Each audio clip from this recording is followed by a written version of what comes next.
This is something that people have been struggling with for ages, because these are two different types. These are two different dimensions of one's existence.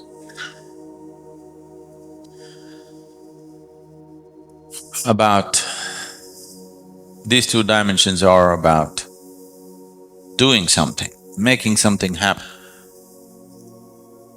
and allowing something to happen to you. These are two different aspects.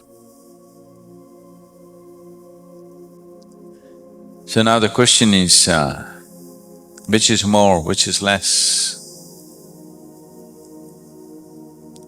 Can I do it all? Or there's nothing I can do, I have to just allow it?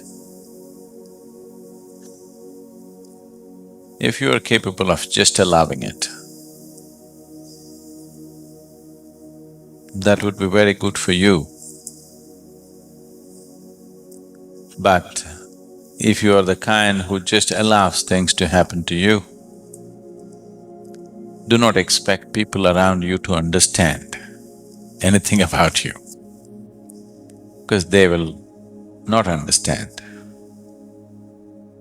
People around you cannot understand what it means to allow. Doing is something that they understand, but doing is a limited possibility, and doing is a very laborious process. It's like, if I want to bake bread, how much of it do you do? How much of it do you allow? There is an equal proportion of both. If you do not knead it hard enough, if you do not work to load the oven properly, if you do not set the right temperatures, which is all you're doing, it's not going to happen. But if you're not willing to allow, that you're willing to close it and simply sit there like a pregnant woman. Yes, baking, if you do not know how to bake bread, it is all as complicated as bearing a child. Yes. You have to sit there and wait. If you're too much of a doer, you want to open every few moments and look at it, you will not have bread, you'll have something else. This goes for baking bread, growing a plant, bringing up a child, or bringing yourself up, which is, you're realizing, is the hardest task. That if you want to bring yourself up, there's a certain amount of striving and doing on your part to be done. But without allowing, it will be an extraordinarily difficult process and incomplete process for a very long time to come. So both are needed. If both have entered your life at the same time, you must consider yourself to be an extremely fortunate human being, whether you understand the fortune or not. Because there are people who for lifetimes are just doing without grace being available to them. There are people who are just waiting for grace to happen, not doing anything because they do not know what to do, doing their own little things without doing the right kind of thing to become open to the process. So these two kind of people exist everywhere in the world. Some are waiting for gods to do things for them. Some are trying to do everything by themselves. You are an extremely fortunate human being if action and receptivity both have come into your life at the same time. That you know how to perform action. Everything that you can do, you will do, but you have the sense and the gracefulness to sit and wait for that which you cannot do. So, it is that dimension, it is this combination of these two that we are effectively delivering through Isha Yoga. That people learn to do something about themselves. At the same time, people learn the humility of waiting, the devotion. Devotion is needed, otherwise one cannot wait. If you do not look up to something, you cannot wait. So to be able to do everything that's needed, having the necessary tools and the empowerment to do things about your life, at the same time, having the necessary sense and grace to wait and be able to receive, both these things need to happen. So if the question is pushed a little further, the question could be, can't I do it myself? Or the next question could be, will you write a self-help book, get yourself enlightened?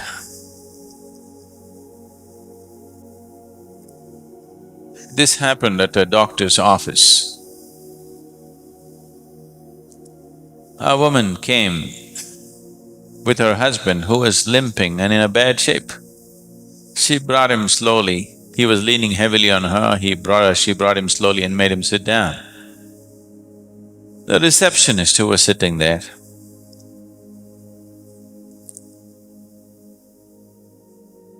being sympathetic to the situation, said to the woman who brought this man, arthritis with complications? The woman said, no. Self-help with concrete blocks.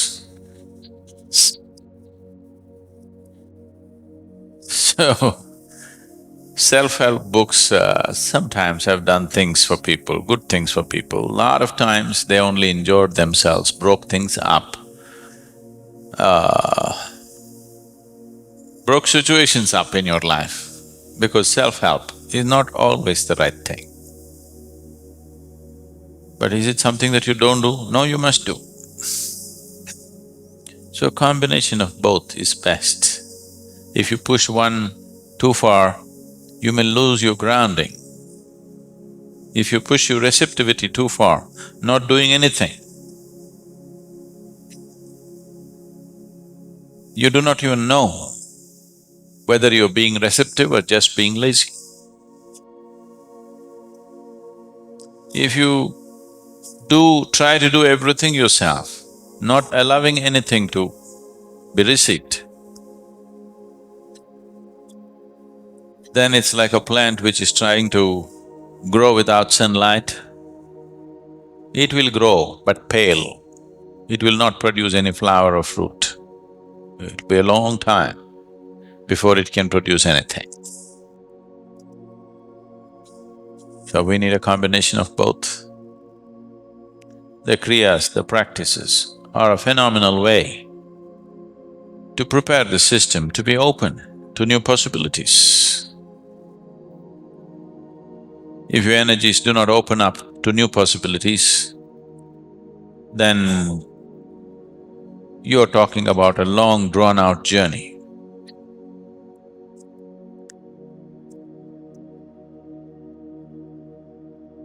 To become open is the most important thing. So just believing that I'm open and not doing anything about it is no good.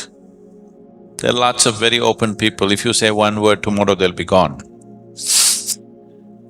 They believe they're very open. Even me, if I make as much as one comment about them, tomorrow they'll be gone. That open they are.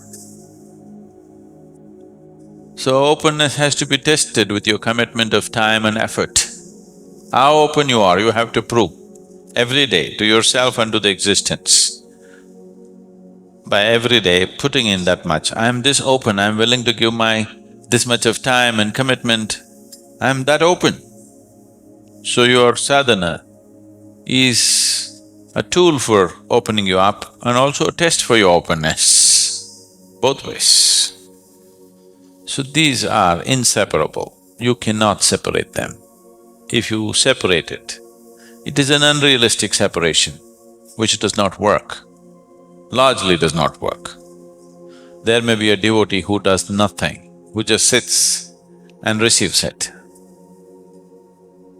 But as I said, if you become all receptivity, it may be wonderful for you, but you won't know whether you're going forward or backward, that's one thing. Another thing is nobody would want to be around you, that's another thing. It's already so. So grace is that dimension of life which is holding everything together. When we say grace, because the word has been used by religious groups for a long time, immediately you think we are talking about something God, grace, God's grace. No, I'm not talking about God's grace, I'm just talking about grace in which even God should exist.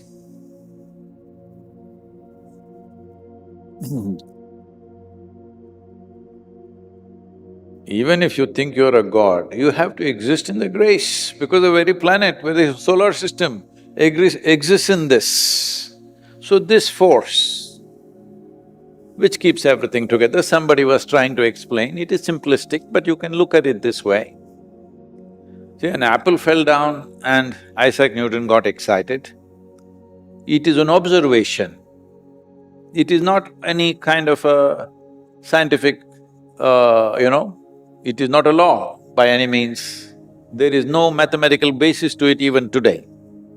All kinds of calculations have been done, but nobody has arrived at it. It is only an observation, which you could observe if you just fall off 5 feet ledge, you will clearly observe, you only fall down.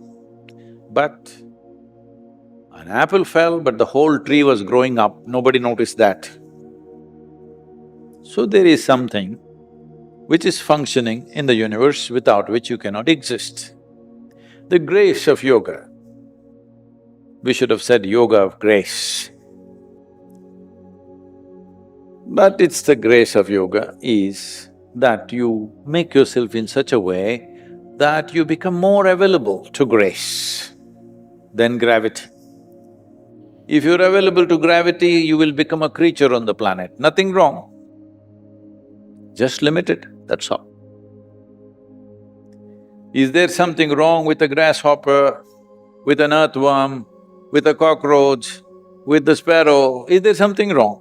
Nothing wrong. They're wonderful life by themselves.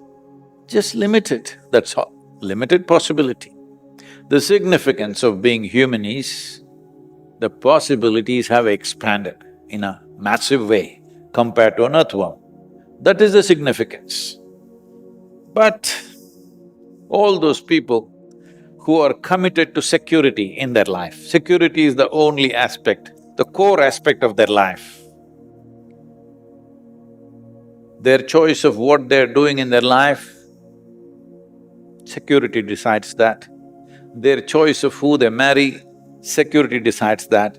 Their choice of how many children they have, security decides that. Their choice of what they do today or not do today, security decides that. Then when you're too concerned about physical survival, then you are in camaraderie with the grasshopper. Now, grasshopper is having fun, that also you think is dangerous. Earthworm. But earthworm is very eco-friendly, you're not, that's the problem. So, grace of yoga means becoming available to the grace. Grace is always there, otherwise this existence cannot be. For lack of English words, we are using grace. So, to become more available to that, so that your life feels elevated, small concerns are no more concerns for you. Today, what I eat, where I sleep, what happens, what is going to happen, what's not going to happen, is not of a concern to you. Today, how I am, how profound is my experience of life, this becomes your concern when there is grace.